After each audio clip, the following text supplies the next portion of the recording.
नमस्कार दोस्तों, दिशा पब्लिकेशन के यूट्यूब चैनल में आप सभी का स्वागत है। तो आज हम डिस्कस करेंगे हिस्ट्री से रिलेटेड कुछ बहुत ही इंपॉर्टेंट क्वेश्चन जो कि आपके आने वाले कॉम्पिटिटिव एग्जाम्स के जितने भी स्टूडेंट्स तैयारी कर रहे हैं उन सभी के काम आएंगे। और साथ ही साथ दोस्तों उम्मीद करता हूं कि आप सभी का जो एक्सपीरियंस था मेरे पिछले कोर्स में जिसमें हम डेली वीडियोस करते थे 10 एमसीक्यूज के साथ, वो आपको जरूर पसंद आया होगा। तो चलिए शुरुआत करते हैं। Consider the following statements regarding Mauryan empire.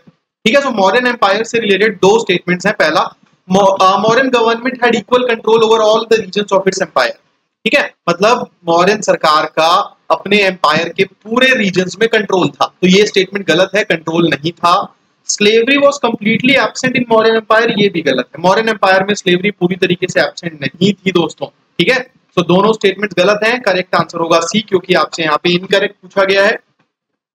Slaves जो थे they were employed in commercial activities. Modern government did not have equal control. And कुछ रीजन्स ऐसे थे जो कि डायरेक्टली मॉडर्न एडमिनिस्ट्रेशन द्वारा कंट्रोल किए जाते थे, लेकिन कुछ ऐसे भी रीजन थे जो लोकल किंग्स के कंट्रोल में थे। Question number 2, Curzon brought in the Indian universities act. ठीक है, सो इंडियन यूनिवर्सिटीज एक्ट जो लॉर्ड कर्जन लेके आए थे उसका क्या ऑब्जेक्टिव था? Nationalised all higher educational institutions in India, पहला स्टेटमेंट जो कि फॉल्स है। Remove social sciences from the curriculum of private universities to curb nationalism, ये भी फॉल्स है। Brought all the universities in India under the government control and did away with the territorial jurisdiction of the universities. तो दोस्तों ये जो Curzon का Indian universities act था, इसका मेन मकसद था भारत में जितनी भी यूनिवर्सिटीज हैं उन्हें सरकार के कंट्रोल में लाना। तो करेक्ट आंसर होगा इस क्वेश्चन का see guys. Curzon took a serious view of the fall in the standard of education and discipline in the educational institutions. In his view, the universities had degenerated into factories for producing political revolutionaries. और इसीलिए Curzon चाहते थे कि जितनी भी universities हैं वो सरकार के कंट्रोल में आए। ठीक है, question number 3, by the time Gandhi ji arrived in India, जब महात्मा गांधी भारत आए। ठीक है, तीन स्टेटमेंट्स हैं आपके सामने इस स्टेटमेंट से रिलेटेड। पहला, he had already forged the technique of satyagraha in South Africa. The first nationalist movement, that is the Swadeshi movement, had already been waged. INC was already established. तो जब Mahatma Gandhi basically Bharat आए थे, कांग्रेस तो 1885 में ही बन गई थी, स्वदेशी मूवमेंट भी 1905 के आसपास हो गया था, और सत्याग्रह जो था उसकी मतलब एक छाप, उसका एक impression Mahatma Gandhi south Africa में दिखाई चुके थे। तो तीनों के तीनों दोस्तों यहाँ पे सही है। करेक्ट आंसर होगा इस थर्ड क्वेश्चन का D. It was in south Africa that Mahatma Gandhi first forged the distinctive techniques of non-violent protest known as satyagraha. The India that Mahatma Gandhi came back in 1915 was rather different from the one that he left in 1893. आगे बढ़ते हैं, question number 4, Ahmedabad mill strike 1918 led by Gandhi ji was based on the issue of, पहला, inhuman treatment of mill workers by the management, objection of management on participation of workers in the freedom struggle, plague bonus of the previous year to workers, large scale layoff of mill workers. ठीक है, तो 1918 में जो अहमदाबाद मिल strike था उसका main मुद्दा ही ये था, प्लेग बोनस। ठीक है, प्लेग बोनस की वजह से ही वहां पे कहीं ना कहीं एक रिवोल्ट हुआ था। सो करेक्ट आंसर होगा इस क्वेश्चन का सी। इसे फर्स्ट हंगर स्ट्राइक के नाम से भी जाना जाता है। 1918 मार्च में महात्मा गांधी इंटरवीन्ड, एक डिस्प्यूट हो गया था किसके बीच में, वर्कर्स और कॉटन मिल के जो मालिक हैं, ओनर्स हैं, उनके बीच में। ठीक है, सो बेसिकली कॉटन मिल के जो मालिक हैं उनका कहना था कि हम प्लेग का जो बोनस है वो डिसकंटिन्यू कर रहे हैं। तो महात्मा गांधी ने वहां पे वर्कर्स को कहा था कि आप हड़ताल में जाओ, स्ट्राइक में जाओ और अपने वेजेस में 35% की बढ़ोतरी यानी कि इंक्रीज जो है डिमांड करो। Question number 5, consider the following statements regarding the political organisations during 19th century in India. The Banga Bhasha प्रकाशिका सभा was formed by associates of Raja Ram Mohan Roy. Bengal British India Society was set up by Shishir Kumar Ghosh in London. Indian League was started in Calcutta by Ishwar Chandra Vidyasagar. तो दोस्तों पहला statement सही है। ये जो प्रकाशिका सभा थी ये राजा राम मोहन रॉय के एसोसिएट्स द्वारा फॉर्म की गई थी, लेकिन जो बंगाल ब्रिटिश इंडिया सोसाइटी थी वो शिशिर कुमार घोष द्वारा सेटअप नहीं की गई थी। उसी तरीके से इंडियन लीग को ईश्वर चंद्र विद्यासागर ने स्टार्ट नहीं किया था। करेक्ट आंसर ओनली वन होगा, दैट इज ए। ठीक है, सो इंडियन लीग 1875 में इसकी स्थापना हुई थी शिशिर कुमार घोष की अध्यक्षता में। ठीक है, तो सेकंड स्टेटमेंट यहाँ पे गलत है और थर्ड भी गलत है। जबकि बंगाल ब्रिटिश इंडिया सोसाइटी की बात करें तो ये विलियम एडम ने इसकी स्थापना की थी, जो कि राजा राम मोहन रॉय के फ्रेंड है। चलिए, match the following organisation with their founders. Landholders society Debendranath Tagore, East India association Dadabhai Naoroji, Indian society Anand Mohan Bose. तो दोस्तों इसका करेक्ट आंसर होगा बी। ठीक है, लैंड होल्डर सोसाइटी जो थी वो देवेंद्रनाथ टैगोर ने नहीं, द्वारकानाथ टैगोर ने स्टैब्लिश की थी to protect the interest of landlords in Bengal 1838 में। ठीक है, जबकि 1872 में आनंद मोहन बोस ने इंडियन सोसाइटी की स्थापना की थी लंदन में to foster the spirit of nationalism among the Indian residents in Britain. Question number 7. Which of the following were the main demands of the moderates of Indian National Congress? Integrated judiciary and executive, reduction of land revenue and protection of peasants from unjust landlords, abolition of salt tax and sugar duty, reduction of spending on army. तो दोस्तों moderates की जो main demand थी वो ये चाहते थे कि जुडिशरी और एग्जीक्यूटिव जो है वो सेपरेटेड रहे, अलग अलग रहे, ताकि सेपरेशन ऑफ पावर्स हो। वो इंटीग्रेटेड जुडिशरी नहीं चाहते थे। ठीक है, बाकी तीनों बिल्कुल सही हैं। तो इस क्वेश्चन का सही जवाब हो जाएगा आपका बी, दैट इज 2, 3 एंड 4। ठीक है, सो मॉडरेट्स की जो मेन डिमांड्स थी वो आप देख सकते हो, लेजिस्लेटिव काउंसिल का एक्सपांशन हो, रिफॉर्म हो, वगैरह वगैरह। आगे चलते हैं क्वेश्चन नंबर 8 की तरफ दोस्तों। Consider the following statements regarding the extremist leaders of Indian national Congress. The social base was mainly zamindars and upper middle class. तो दोस्तों एक्सट्रीमिस्ट लीडर्स की अगर हम बात करें तो जो सोशल बेस था उसमें लोअर क्लास थे, अपर मिडिल क्लास नहीं। तो पहला स्टेटमेंट तो गलत है। They demanded swaraj as the panacea for Indian ills, ये सही है। They had immense faith in the capacity of masses to participate and to make sacrifices, ये भी सही है। They believe that political connections with Britain would perpetuate British exploitation of India, ये भी सही है। तो दोस्तों सही जवाब होगा इस सवाल का सी, दैट इज 2, 3 एंड 4। ठीक है, तो एक्सट्रीमिस्ट के बारे में आप यहां से और डिटेल में पढ़ सकते हैं। Question number 9, which of the following are the major causes for moderate extremist, जो स्प्लिट हुआ था सूरत में, जो सूरत स्प्लिट कहते हैं। Moderates wanted to restrict the boycott movement to Bengal, whereas extremists wanted to take the movement to all parts of the country, ये बिल्कुल सही है। The extremists wanted the 1907 session to be held in Surat with Tilak और Lajpat Rai as the president। तो दोस्तों ये गलत है, क्योंकि एक्सट्रीमिस्ट चाहते थे कि ये जो सेशन है वो सूरत में नहीं, वो कहाँ हो, नागपुर में। ठीक है, सो मॉडरेट्स जो थे वो चाहते थे कि भाई बॉयकॉट मूवमेंट जो है वो बंगाल तक ही रेस्ट्रिक्ट रह जाए। एक्सट्रीमिस्ट चाहते थे कि पूरे देश में फैलाओ, क्यों सिर्फ बंगाल तक रखें। ठीक है, चलिए question number 10, with reference to all India Muslim League, आपके सामने यहाँ पे कुछ स्टेटमेंट्स हैं। Mohammad Ali Jinnah founded the all India Muslim League in 1906। It did not support the Bengal partition initially but was in the favour later. It rejected the Nehru report. तो दोस्तों all India Muslim league, ठीक है, बंगाल पार्टीशन का पूरा सपोर्ट किया था। मोहम्मद अली जिन्ना इसके फाउंडर नहीं थे। ठीक है, तो पहला स्टेटमेंट फॉल्स है, दूसरा भी फॉल्स है। Correct answer is only 3, that is A. Nawab of Dhaka Aga Khan ने 1906 में मुस्लिम लीग की स्थापना की थी, ये याद रखिएगा। जिन्ना ने बाद में ज्वाइन किया था। चलिए, with reference to the government of India act 1858, आपको बताना है कौन सा स्टेटमेंट सही है। It initiated the process of decentralisation thereby beginning a system of legislative devolution. तो दोस्तों लेजिस्लेटिव डिवोल्यूशन का जो सिस्टम है वो 1861 के काउंसिल एक्ट से आया था। तो पहला स्टेटमेंट तो यहाँ पे गलत है। ठीक है, secretary of state was given the responsibility to present a statement of revenues and expenditure, तो ये बिल्कुल करेक्ट है। आपको पता है कि यहाँ से कंपनी रूल जो है वो खत्म हुआ था, क्राउन रूल शुरू हो गया था। The act abolished East India company and transferred their powers as well. So correct answer होगा इसका बी, 2 एंड। क्वेश्चन नंबर 12, आपको बताना है कि खिलाफत मूवमेंट से रिलेटेड यहाँ पे कौन सा स्टेटमेंट सही है। It was led by Shaukat Ali and Mohammad Ali, बिल्कुल सही है। The movement demanded that the खलीफास control over Muslim sacred places should be retained, ये भी सही है। मुस्लिम लीग ने सपोर्ट नहीं किया, मुस्लिम लीग ने खिलाफत मूवमेंट का पूरा सपोर्ट किया था। सो करेक्ट आंसर होगा इसका बी, दैट इज 1 एंड 2। ठीक है, अल्टीमेटली मुसलमानों की ही डिमांड थी, मुस्लिम लीग क्यों सपोर्ट नहीं करेगी, ये आपको खुद सोचना होगा। जब भी इस तरीके के स्टेटमेंट एग्जाम में आते हैं आपको वहां पे इंटेलिजेंट गेस वर्क लगाना पड़ेगा। ठीक है, चलिए, Mahatma Gandhi has never presided over the Indian national Congress, पहला स्टेटमेंट। तो ये स्टेटमेंट तो फॉल्स है। आपको पता है महात्मा गांधी ने बेलगाम सेशन जो था उसकी अध्यक्षता की थी। पहला सेशन जो था कांग्रेस का वो A.O. ह्यूम द्वारा प्रिसाइड किया गया था, ये भी गलत है दोस्तों, क्योंकि W.C. बैनर्जी ने प्रिसाइड किया था। Arya Samaj rejected the worship of idols. तो बिल्कुल आर्य समाज जो है उसने आइडल वर्शिप को रिजेक्ट किया था, बिल्कुल सही है ये बात। करेक्ट आंसर होगा इसका ओनली 3, दैट इज सी। 1924 का जो बेलगाम सेशन था वो महात्मा गांधी ने उसकी प्रिसाइड किया था। Question number 14, after the sepoy mutiny of 1857 the British government empowered the viceroy to issue ordinances during an emergency. तो दोस्तों ब्रिटिश गवर्नमेंट ने वाइसरॉय को ऑर्डिनेंस इशू करने के लिए पावर कब दिया था?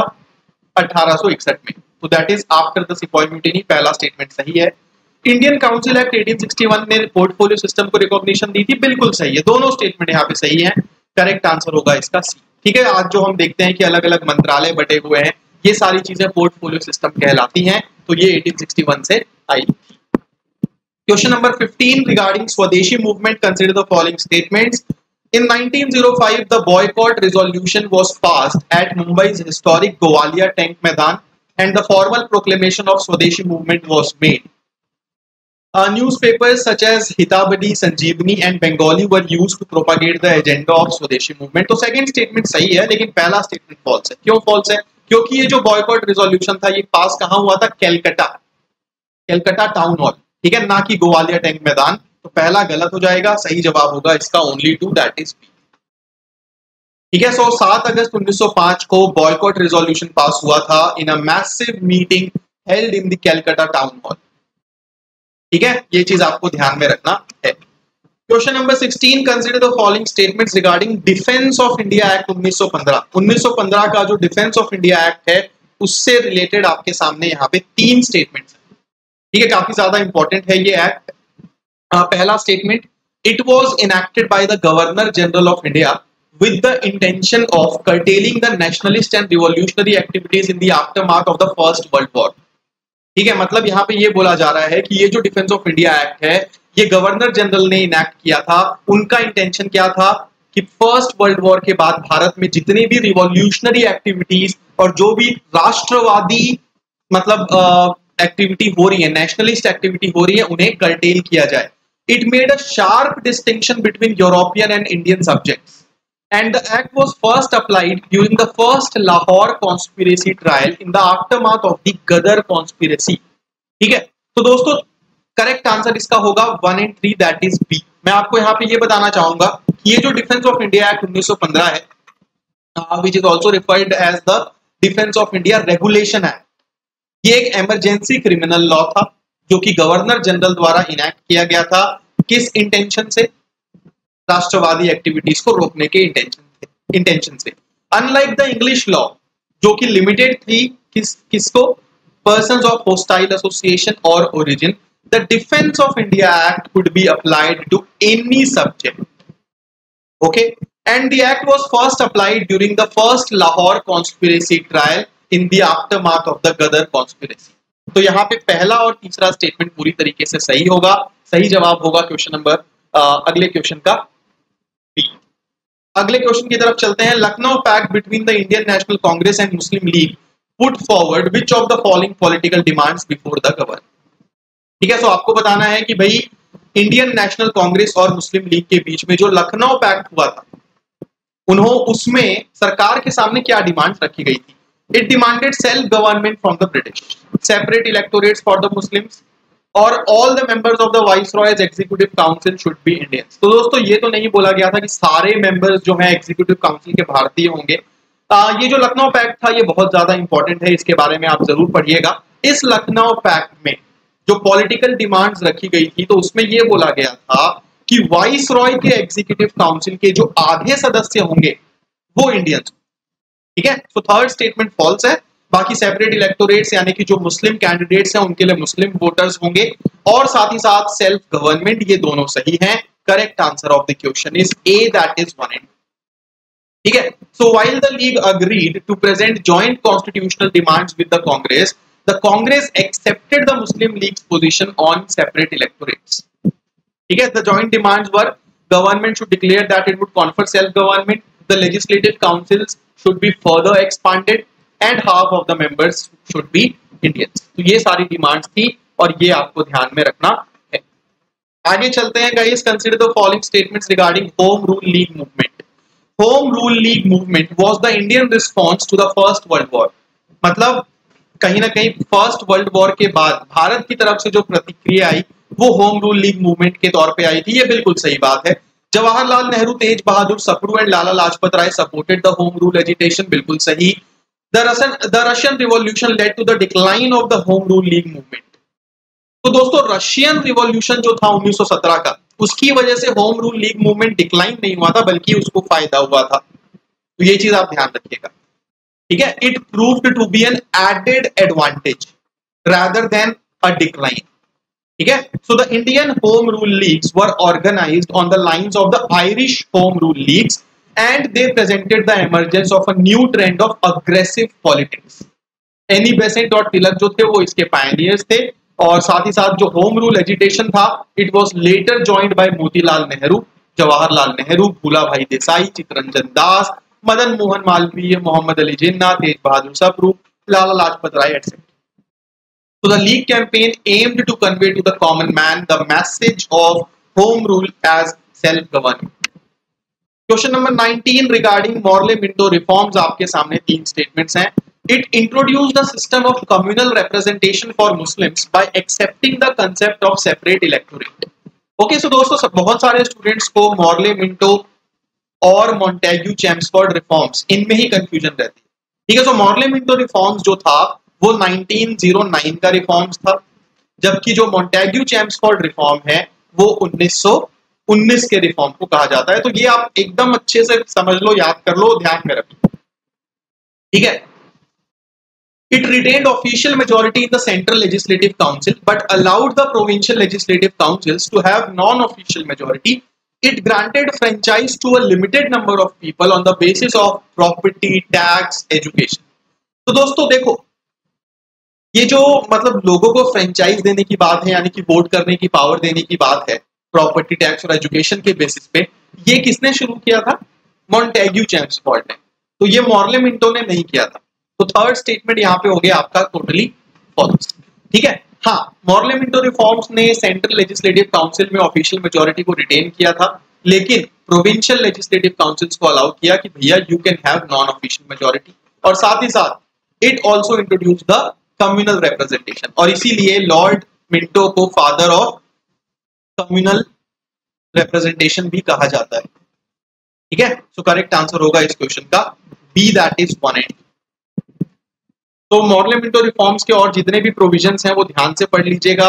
अगर आपको कोई भी डाउट्स हैं आप कमेंट्स में बताइएगा। काफी सारे स्टूडेंट्स को अभी भी सेपरेट इलेक्टोरेट क्या होता है ये समझ में नहीं आता। तो सेपरेट इलेक्टोरेट यानी कि मुस्लिम कैंडिडेट्स को सिर्फ मुस्लिम वोटर्स ही वोट करेंगे। रिलीजन के हिसाब से जब आप वोटिंग पैटर्न को कर देना कि भैया कैंडिडेट मुस्लिम है तो वोटर भी मुस्लिम होगा। तो ये सेपरेट इलेक्टोरेट क्यों आया था? सेपरेट इलेक्टोरेट इनसिक्योरिटी की वजह से आया था, क्योंकि कहीं ना कहीं मुस्लिम लीडर्स को यह डर था कि अगर हिंदू वोटर्स वोट करेंगे तो मुस्लिम कैंडिडेट को हरा देंगे।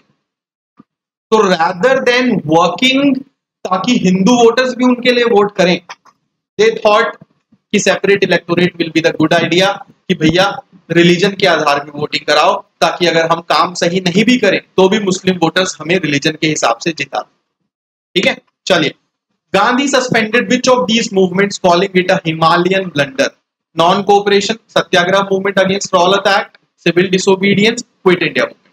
तो दोस्तों रॉलत एक्ट के समय जो चौरी चौरा इंसिडेंट हुआ था उस समय महात्मा गांधी ने सत्याग्रह मूवमेंट को सस्पेंड कर दिया था, ये कहते हुए कि अगर इतना वायलेंस होगा तो फिर हम किसी भी तरीके की लड़ाई नहीं जीत सकते, और मेरा जो सत्याग्रह का मेन एम था, ऑब्जेक्टिव था, वो ही पूरा का पूरा क्या हो गया? डिफीट हो गया। सो महात्मा Gandhi's entry into public life began with the satyagraha in Champaran district of Bihar in 1917. He could mobilize the peasants of the district against the exploitation of European indigo planters. 1918 में महात्मा गांधी ने नो टैक्स कैंपेन की, मतलब एक तरीके से leadership की थी गुजरात में, खेड़ा में, ठीक है। तो ये चीज आप ध्यान रखिएगा। और महात्मा गांधी बहुत ज्यादा शॉक हो गए थे चौरी चौरा इंसिडेंट के बाद, और साथ ही साथ उन्होंने हिमालयन ब्लंडर डिक्लेयर किया और सस्पेंड कर दिया सत्याग्रह, क्योंकि महात्मा गांधी चाहते थे कि नॉन वायलेंस लोग अपनाएं, और जो नॉन वायलेंस नहीं अपना सकते वो फिर इस मूवमेंट का हिस्सा नहीं बन सकते, ठीक है। सो सत्याग्रह मूवमेंट जो था वो फेल हो गया था। महात्मा गांधी का ऑब्जेक्टिव फेल हो गया था and that is the reason ये एक ब्लंडर कहलाया। It was the first experiment of non violence of Mahatma Gandhi in Indian politics. ठीक है, तो दोस्तों जब भी हम हिस्ट्री के क्वेश्चन सॉल्व करेंगे आपको चीजें जो ध्यान में रखनी है वो आपको मैं बता दे रहा हूं। सबसे पहली चीज आपको ध्यान में रखनी है इंडियन पॉलिटिकल एसोसिएशंस, जितने भी पॉलिटिकल पार्टीज बनी थी, किसने उसकी लीडरशिप की थी, किसने उसकी स्थापना की थी, कौन से ईयर में वो बना था, ये सब आपको ध्यान रखना है। दूसरी चीज आपको जो ध्यान रखनी है वो है क्रोनोलॉजी।